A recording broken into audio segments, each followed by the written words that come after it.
Minecraft has two mobs that I genuinely trust. The Dolphin, which leads you straight to treasure, and the allay. It's not very useful for me, but just a cute little guy to have around. They are probably the two nicest creatures in the entire game. So, in my journey to turn every single mob into a monster, they were obviously the next victims. I started with the normal model because I wanted the outer shape to remain recognizable. Same curved body, but way more detailed and much bigger. It's supposed to resemble a dolphin still, but horribly wrong. I made its skin rugged and with red colors to be the opposite of a dolphin. I immediately remember of this cool looking mob that we will never get because mob votes were a thing one day.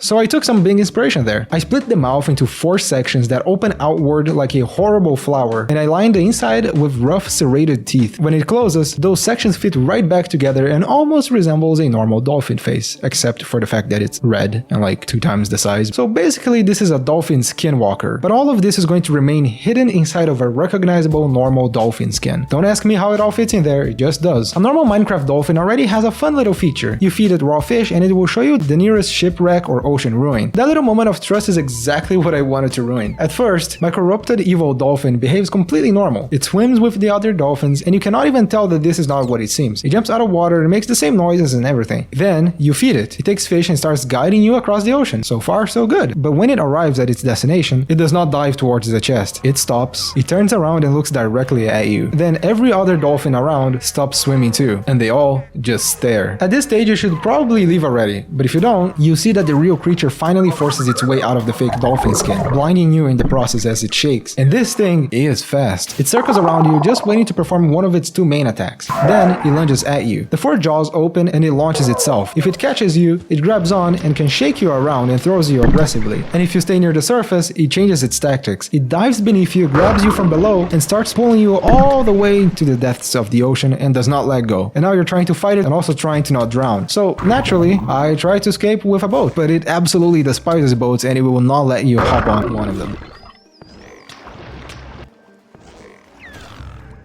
Getting onto land is not much safe either. If you reach the shore, it will chase you, and then it starts launching itself out of the water. It cannot stay on land for long, but it does not need to. It only needs to hit you once, grab you, and pull you right back into the water. So you better either hide really well, because this thing has a grudge on you, and you'll never be safe if you're on the beach. It is extremely offended if you leave it. So I had to give it a weakness. When it charges, if you hold up a shield, the jaws clamp around it and it becomes stuck for a few seconds.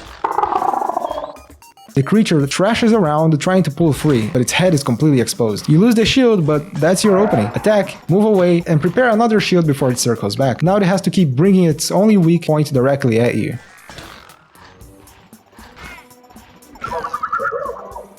If you defeat it, it drops one of its jaws, which can be crafted into the jaw grapple gun. Using it fires a snapping jaw attached to a long cord. If it catches a creature, it closes and pulls it right back at you, and then launches that creature to the direction you're looking at. So you can pull your enemy out of a crowd, turn around, look up, and throw it all the way up, and it falls and takes a lot of damage. It's a very slow weapon, but it does incredible damage. I mean, just look how easy it is to kill this warden. Oh, it's probably gonna take a few tries, but you got the idea.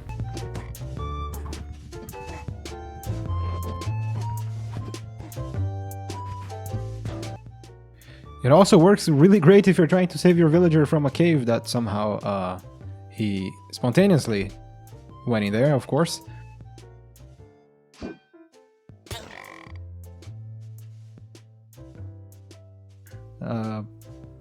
Well, he was better off in the cave, but you get the idea. And before I show you the allay, if you enjoy watching me take these perfectly innocent Minecraft mobs and give them severe behavioral problems, subscribe, it helps the channel a lot, and there is a very good chance that it will eventually ruin a mob you personally really care about. When you see a valuable item on the ground, you pick it up. You do not question where it came from. So occasionally, my evil allay places bait in the world. It might be an emerald beside a path or a diamond between trees, something valuable enough that you immediately think, oh, free diamond, which is totally normal to find a diamond alone in a forest, but anyway, maybe you think it's worth it. The moment you go to collect it, you hear a giggle. So I made the body big enough to match the player, the arms became long and detailed, and I added fingers that are thin and crooked, and the wings split into ragged sections. I kept the body blue and I covered it in this damaged robe-like outfit. The head has a cool effect. By making the head hollow and adding a smaller cube inside with the texture for eyes, you can give it this creepy eye following effect. Ooh. And just to make it even more evil, I give it horns. For this transformation, I wanted it to look less like a creepy man-eater monster like the last one, and more like something that is the leader of all of the allays that has the power to command them. When it appears, it grabs the player, pulls them close, and lets this awful scream.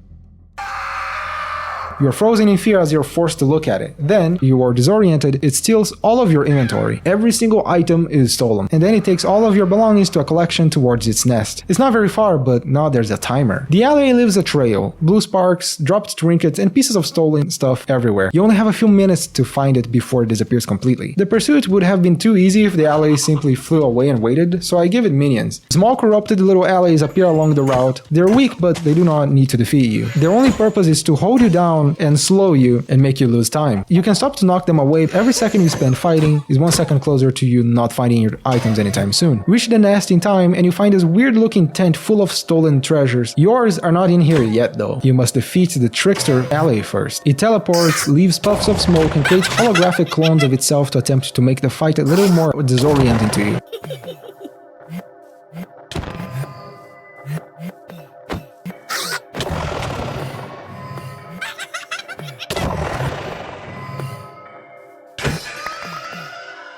And if you manage to defeat it, you will be greeted with all of your items back. Nice. But I think the more interesting outcome is what happens if you fail. You do not lose your items, they are still being held by the alley, but the alley is nowhere to be found. So you return home, defeated, thinking you've lost all of your enchanted gear, so you go to bed to cry your frustrations out, and then you hear a sound. At first, you only hear a giggle outside. You turn around and you can almost see something running across the window, and then your chests start opening. The alley has decided to reside inside of your house, following you all the way back home, hidden somewhere and unseen. It throws items across the floor, moves tools into the wrong chest, takes food out of the furnaces, and leaves objects where they do not belong. Candles appear in hallways, cobwebs appear everywhere just to mess with you. And that's when it lives to its name, as a trickster. It is not trying to destroy your base, it's just trying to rage bait you as much as possible. Every time you catch it, it vanishes and reappears elsewhere, behind a window, on the roof, anywhere. There is one spot the alley likes to hide when it's not actively ruining your base, however. If you go to bed, look underneath it. You can just barely see a little tiny black head with two little eyes staring back at you. It has turned your base into its new nest, and the only way to force it out is to break the bed. The real fight begins inside of your own home. Defeat it here and it finally drops all of your items alongside a new item called the alley veil, which is basically like this cool looking cape that allows you to control allays. When you wear it, the veil allows you to command allays based on whatever they're holding. If you give them a pickaxe and point towards a block, they're all going to fly over it and mine it and bring the resources back. Give it an axe and it's going to do the same thing.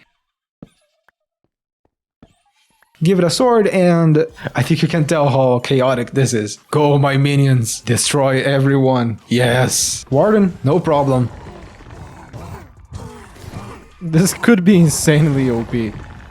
To be fair, they can't really hit more than one enemy at a time, but they will not let any enemy get near you if you just keep looking at them. An army of zombies? Easy. Now you suddenly have a tiny flying army. This is the ultimate lazy item. Look at that, I don't want to mine myself. Yeah, I can just do that for me. You know, I think I want some of that coal over there. Don't want to get close to that creeper. Aren't they so useful? If you want to see another innocent mob turned into something terrible, tell me which one you would like to see in the comments. I will make sure you regret being suggested. I'll see you next time. Bye bye.